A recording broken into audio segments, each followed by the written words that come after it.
রাখির বং কিচেনে অনেক বন্ধুদের অনুরোধে আজকের রেসিপি নিরামিষ আলুর দম। এই নিরামিষ আলুর দমটি লুচি বা রাইসের সঙ্গেও আপনারা খেতে পারেন। আপনার রান্নাঘরে সামান্য কিছু উপকরণ দিয়ে বানিয়ে ফেলুন দুর্দান্ত এই আলুর দম রেসিপি। এই রেসিপিটা পারফেক্ট বানাতে থাকবে অনেক টিপস। ভিডিওটা একটা লাইক দিয়ে শেষ পর্যন্ত দেখুন।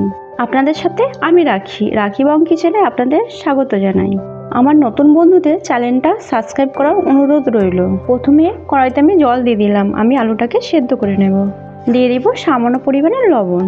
6টা মিডিয়াম সাইজের আলু আমি কেটে নিয়েছিলাম, কেটে ভালো করে ধুয়ে নিয়েছিলাম, সেটা আমি সেদ্ধর জন্য দিয়ে দিলাম। আমি এখানে আলুটা 80% সেদ্ধ করে নেব। আমি এখানে আলুটা আগে কেন সেদ্ধ করে নিয়েছি, যাতে আলুটা সমান পরিমাণে সেদ্ধ হয়। এতে আলুর মধ্যে শক্ত ভাবটাও চলে যাবে, খেতে ভালো লাগবে। দেখুন বন্ধুরা, আলুগুলো সব সেদ্ধ হয়ে গেছে। এবার আমি নামিয়ে নেব। এবার আমি কড়াইটা বসিয়ে দিলাম। কড়াইটা গরম হয়ে গেলে দিয়ে দেবো সামান্য পরিমাণে তেল।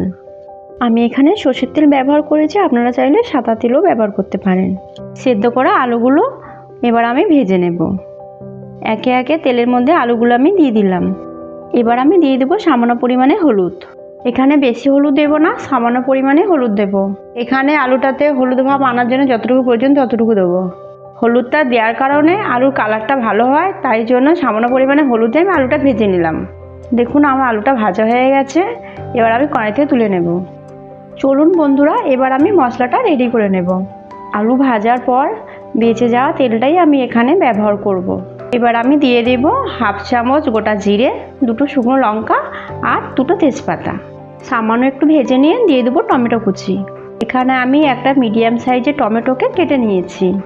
একটু নাড়াচাড়া করে দিয়ে দেবো সামান্য পরিমাণে লবণ। লবণ দেওয়ার কারণে টমেটো থেকে জল ছাড়তে শুরু করবে আর টমেটোটা গলে যাবে। দিয়ে দিচ্ছি 1 চামচ আদা বাটা। দিয়ে দেবো হাফ চামচ ধনিয়ার গুঁড়ো আর হাফ চামচ জিরের গুঁড়ো। হলুদ যেহেতু আগে ব্যবহার করেছি, তাই জন্য এখানে সামান্য পরিমাণে হলুদ দিলাম। দিয়ে দিচ্ছি 1 চামচ কাশ্মীরি লঙ্কার গুঁড়ো। এখানে সামান্য জল অ্যাড করলাম যাতে মশলাটা জ্বলে না যায়। এবার ভালো করে একটু কষিয়ে নেব। এখানে একটু মশলাটা লো ফ্লেমে কষাতে হবে। দেখুন বন্ধুরা, মশলা থেকে আমার তেল ছাড়া শুরু করে দিয়েছি। এবার আমি দিয়ে দেবো কাজু বাটা। এখানে আমি 7 থেকে 8টা গোটা কাজু বেটে নিয়েছি। এবার আমি একটু ভালো করে কষিয়ে নেব। আমি এখানে যে মশলাগুলো ব্যবহার করেছি, যা আপনাদের প্রত্যেকটা রান্নাঘরেই থাকে। এবার আমি দিয়ে দেবো ভেজে রাখা আলুগুলো। আমি আলুগুলোকে একটু মশলার সঙ্গে নাড়াচাড়া করে নেব। এবার আমি এখানে দিয়ে দিচ্ছি সামান্য পরিমাণে জল। যেহেতু আমি আলুগুলো সেদ্ধ করে নিয়েছিলাম, তাই এখানে আমি সামান্য পরিমাণে জল দিলাম। এবার আমি 5-7 মিনিট সেদ্ধ করে নেব। আলুর দমের রেসিপি আরও অনেক পদ্ধতিতে বানানো যায়। যদি আপনারা পেতে চান অবশ্যই কমেন্টে জানাবেন।